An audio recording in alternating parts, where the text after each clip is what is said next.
Radio Kagambana Live Report.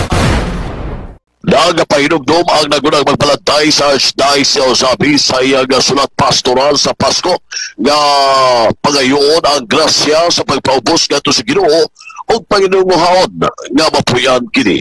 Sa sulat pastoral ni Archbishop Martina Sarmiento Hamawa didi nga gipasa ato sa kasulugan sa Pasko ni Reverend Father Romel Rodinas, gidasi nga matagusa nga magpuyo sa pagpaubos kaya pagpaubos sa magkagrasya nga angay nga puyan alang sa matagusa kay ang Dios nga labing gamanan nagpaubos man sama sa usa ka bata.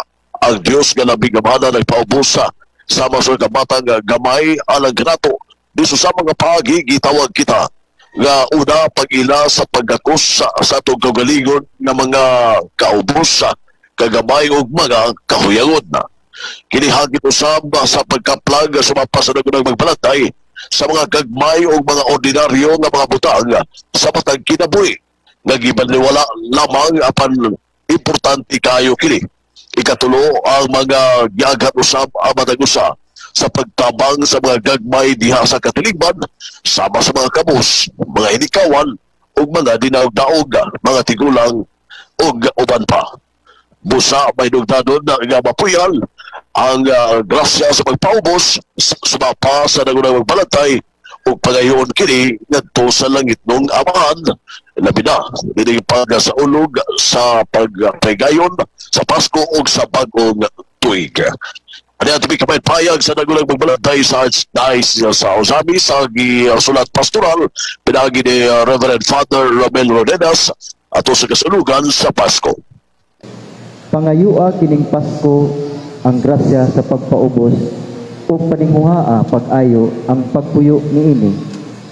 Ang Dios nga labing gamhanan nagpakaubos sama sa usa ka bata gamay alang kanato. Sa samang paagi gitawag kita una sa pag-ila o pagakos sa atong kagalingong kagamay o kaubos o kahuyangon.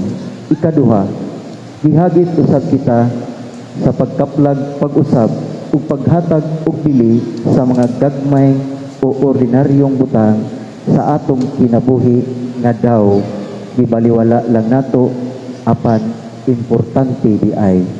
Ug ikatulo, giaghat usab kita sa pagakos o pagtabang sa mga gagmay o ubos dinha sa atong katilingban, ang mga kabus o hinikawan, ang mga dinagdaog, mga tigulang, mga mahuyang ug uban pa. Busa mga hinigugma o pinalangga kong katawhan sa Dios, atong sa ulugon ang Pasko sa pagkatao sa atong Ginoo diya sa tumang kamaya ug kalipay. Ang tumikabahin na payag sa sulat pastoral sa Arsobispo sa lokal nga si Archdiocese sa Osabi sa Archbishop Martin sa Mindanao didi nga gibasa ni Father Romel Rodinas diya sa Metropolitan Cathedral sa Immaculada Concepcion sa Nagbayan sa Osabi. Alang sa DX dito sa Managing Kapanang Radio Sibat, W8 Manuel Rodkili Cheer sa Nagbayan. Radio Kagambana Live Report.